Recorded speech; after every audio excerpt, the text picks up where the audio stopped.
he does not have any sort of reflexive ideas about what effect his statements make on the world. He has, I mean, basic. Yeah. No, but basically, he is saying one. He is saying, okay, I suggest such and such a moral position, while at the same time there is no reflection going on there how such and such a moral position could spread, and at the same time he totally abstracts the problems. He talks about from the problems of social structure, from it's like always with bourgeois philosophy. The problem is always distribution. What about processes of production? This is a specific, this is a specific ideology, which you obviously disagree with. But how does this tell us about philosophers? So the philosophers are not supposed. Who is going to? Why are philosophers specifically bad at sort of feeding some ideologies to the general public? This is the question. They are not specifically bad, but I'm saying they are not better than others in avoiding the ideological concerns. Okay. The whole idea of a public intellectual is like he's going to get out in the public and to enlighten the people, to give them more rational thinking, to give them more reasoning. Well, I think that in a lot of cases, I won't say no, but in a lot of cases that's just not true. Okay, so just to sum up, so obviously we know what's wrong with current philosophers that do this kind of work, and maybe we agree with it, maybe we do not agree with it. But the question was, so what's the alternative? So what is the good framework that we can work with? Can we talk about that?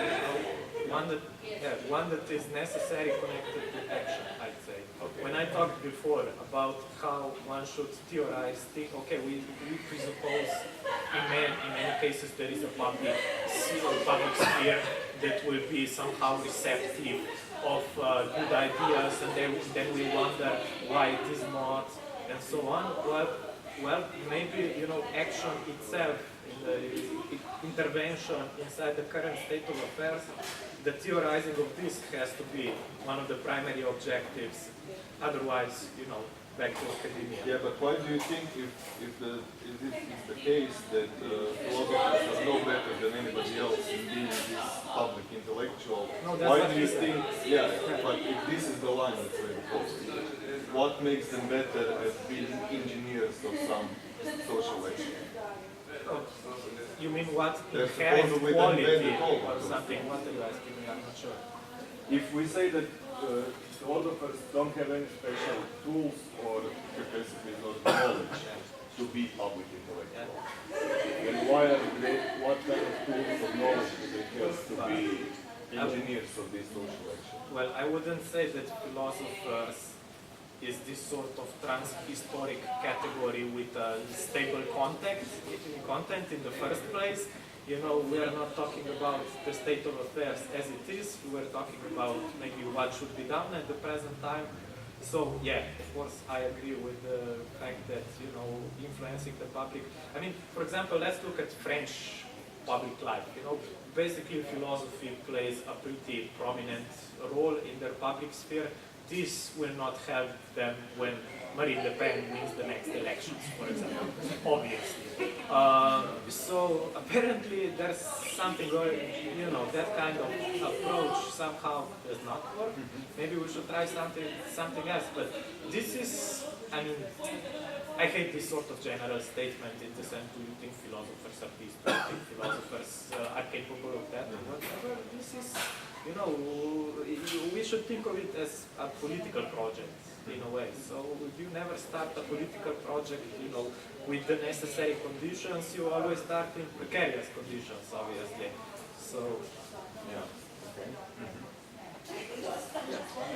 Whether philosophy needs to be activism or kind of activism, because I don't know.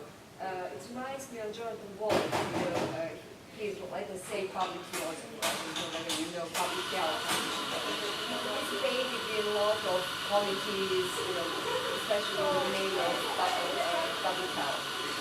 And he said actually they invited them and it was extra there, and after a long deliberation, discussion about everything, you know, philosophers say, okay, you have the argument on one side, and you have the argument on the other side, you have, you know, you can look on this argument from this perspective, or from this perspective, and this is, you know, this is my point as a philosopher, as an expert in the public sphere, in the domain of public health.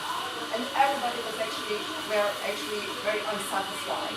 Because what is our role, you know, to be analytic, to define or classify arguments, to offer a good or right or smart argument, or, you know, I don't know, or ideological. Say, okay, we have some ideology, we probably have the good argument for this ideology, or even, you know, to be activists. I don't know.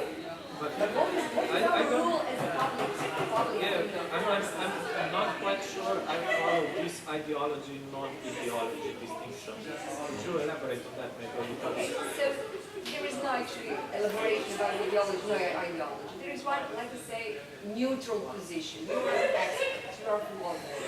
You are exercise, you know, in dealing with the arguments, with information. This is, like I say, it's neutral position. This is the smallest position, the terminal position. On the other side, you can choose the ideology. You can be conservative, you can be left, you can be anarchist, you know, and you, as a philosopher, you know, has your obligation to be a good in defending or representing some ideology. This is the second one. And third, my third one is, you know, to be activist. Activists definitely assume a kind of ideology. But what is the public rule, you know, of philosophy? To participate as a neutral expert? My very basic question would be, how is the first position not an ideology? When you're just okay, you know, Yeah. I would say this is always a standard liberal position, and I would obviously say this position inside a specific historical and political configuration has a specific political effect and thus functions precisely as an ideology, which reproduces a certain status quo and so on. Yeah, you have the function philosopher, you have function author, you have the function philosopher, position. Okay, I can agree with you, but it's also ideology. You are philosopher author. No, not really. No, I would just have another conception of rationality, maybe a bit less neutral than this. You like? No. I would say that if rationality makes sense, then rationality shows you a certain way, and that then in that case what needs to be theorized is, you know, maybe several degrees of carefulness or something like that, maybe. But this does definitely not leave you, I think, in a position of neutrality or anything like that.